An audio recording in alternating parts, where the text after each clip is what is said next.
من الشیطان الرجیم بسم اللہ الرحمن الرحیم. میں پیشے سے ایک سائیکیاٹرسٹ ہوں.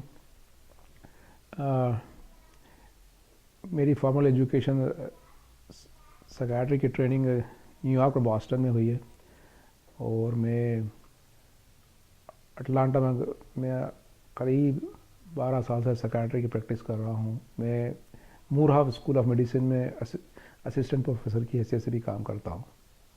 میری وابستگی تقریباً 4-5 سال سے میں شیخ فوزی کے حوزے میں طالب علم کی حیثیت سے پڑھ رہا ہوں. میں 15 سال سے ریسرچ کر رہا ہوں، اور اس کے اندر قرآن کا مطالعہ بار بار کرنا، قرآن کے نزول کو اپنے دل پہ لانا قریب 15 سال سے ہے. اس میں قرآن کی آیتوں کو چننا، پھر ان کو حفظ کرنا، پھر ان کا ایک سلسلہ بنانا، پھر اس کی تفسیریں پڑھنا الگ الگ. یہ میرا 15 سال کا کام ہے پورا. ہاں، قرآن فہمی کا جو سلسلہ ہم نے شروع کرا ہے، یہ وقت کی ضرورت کے حساب سے کرا ہے، کیونکہ رسول اکرم کی مشہور حدیث ہے کہ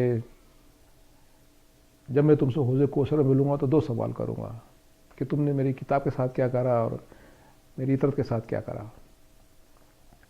تو اس سلسلے میں جب پہلا سوال جب کتاب کے بارے میں ہوگا تو وہ ایک مشکل سوال ہوگا، اور یہ قرآن فہمی اسی کی ایک کوشش ہے. اس میں سلسلہ اس طرح چلا ہے کہ ایک سورے کو لیا جاتا ہے اور اس کی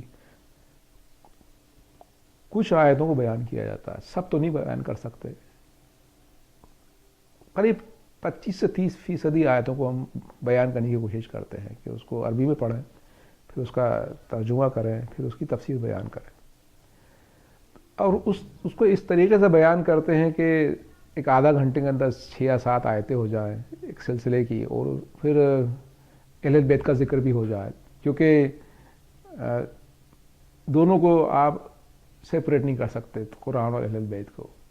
تو ایک سنسیئر کوشش یہ ہوتی کہ قرآن کی آیتوں کا ذکر بھی ہو، ایک سلسلہ بنے، اور پھر اہل بیت کا ذکر بھی ہو.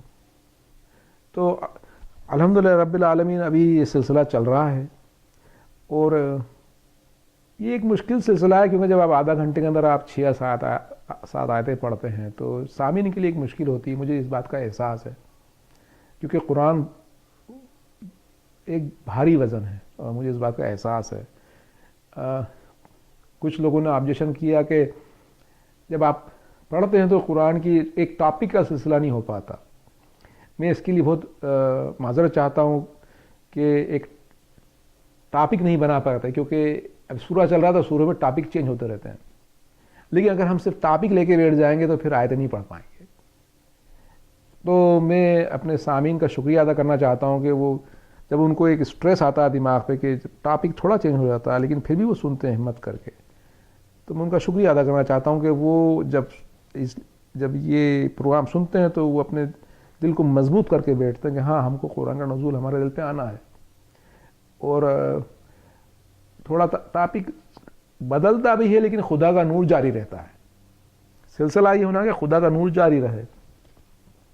امام حسین نے کیا کہا تھا کہ خدا جس کو تو ملا اس نے کیا کھویا، جس کو تو نہ ملا اس نے کیا پایا. تو قرآن فہمی کا مطلب یہی کہ خدا کا نور، خدا کی تجلی دل پر آئے. جتنی آیتیں ایکسپوز ہوں گی اتنا خدا کا نور ظاہر ہوگا. خدا کا نور ظاہر ہوگا تو امام ظہور کا نور بھی ظاہر ہوگا، امام زمان کا نور بھی ظاہر ہوگا. تو ایک سادہ لفظوں میں اگر میں کہوں کہ قرآن فہمی کا کیا مطلب ہے، تو سادہ لفظوں میں یہ ہے کہ قرآن کی جو آیتیں ابھی خاموش تھیں ان کو مشہور کر دیا جائے. قرآن کو مشہور کرنا ہے. قرآن کی آیتیں جو عموماً نہیں پڑھی جاتی ہیں، بہت سی آیتیں ایسی جو کہ اتنی عموماً نہیں پڑھی جاتی کیونکہ ایک خاص ٹاپک میں نہیں آتی ہیں لیکن وہ خدا کا نور ہے، خدا کی تجلی ہے، تو اس کو ظاہر کیا جائے. اور الحمدللہ میں ان سامعین کا شکریہ ادا کرنا چاہتا ہوں جو کافی ان ویڈیوز کو سن رہے ہیں. مجھے اس بات کا احساس ہے کہ یہ ویڈیو بڑی بھاری ہیں، لیکن ہم کو سوچنا چاہیے کہ اس کے بغیر ہمارا کوئی چارہ بھی نہیں ہے. جب رسول اکرم سوال کریں گے کہ تم نے میری کتاب کے ساتھ کیا کرا اور میرے اہل البیت کے ساتھ کیا کرا, تو کتاب کے سوال ایک بھاری سوال ہوگا. ہماری کوشش یہ ہے کہ قرآن فہمی میں قرآن کو کی آیتوں کو اتنا ظاہر کریں کہ جیسے 25% آیتیں پڑھی ہیں ایک سورہ میں سے, تو اتنا سننے والوں کو شوق پیدا ہو جائے کہ باقی کی 75% آیتیں خود پڑھ لیں, تو ہم کامیاب ہو گئے. دیکھیے میری کوشش پوری ہوتی ہے, مطلب کہ اپنی طرف سے میں پوری کوشش کرتا ہوں, حفظ کرتا ہوں. اب میں نے کتنا ٹائم حفظ کرنے میں دیا ہے وہ اللہ ہی جانتا ہے. میں اپنی طرف سے پوری کوشش کرتا ہوں کہ میمورائز کروں, لیکن کچھ غلطی ہو تو میں اس کے لیے معافی چاہتا ہوں. نیت سے خدا واقف ہے, لیکن میری پوری کوشش ہوتی ہے کہ میں صحیح پڑھوں, اور اسی لیے میں قرآن بھی ساتھ لے کے بیٹھتا ہوں. لیکن پرفیکشن کی مثال یا تو خدا ہے یا اہل البیت طیبین طاہرین ہے جو کہ پرفیکشن کی مقام پر ہیں. ہم لوگ تو گناہ گار ہیں. اگر ایسی کچھ آپ کو خامی نظر آئے تو میں معافی چاہتا ہوں. ابھی تک جیسے ماشاءاللہ ہم نے سورہ نور کی کافی کور کیا ہے, سورہ توبہ کافی کور کیا ہے, سورہ زمر کور کیا ہے, سورہ ابراہیم کور کیا ہے, اور یہ اب انشاءاللہ سلسلہ اللہ نے سبحانہ تعالیٰ نے چاہا اور امام زمان کی مدد رہی تو تقریباً خاص جتنے سورہ قرآن کے ہیں ان سب کو انشاءاللہ کور کیا جائے گا.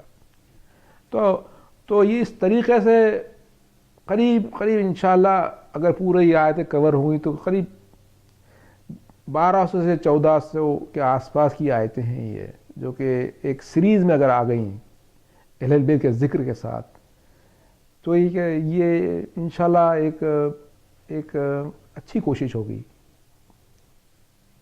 بس یہی ہے کہ قرآن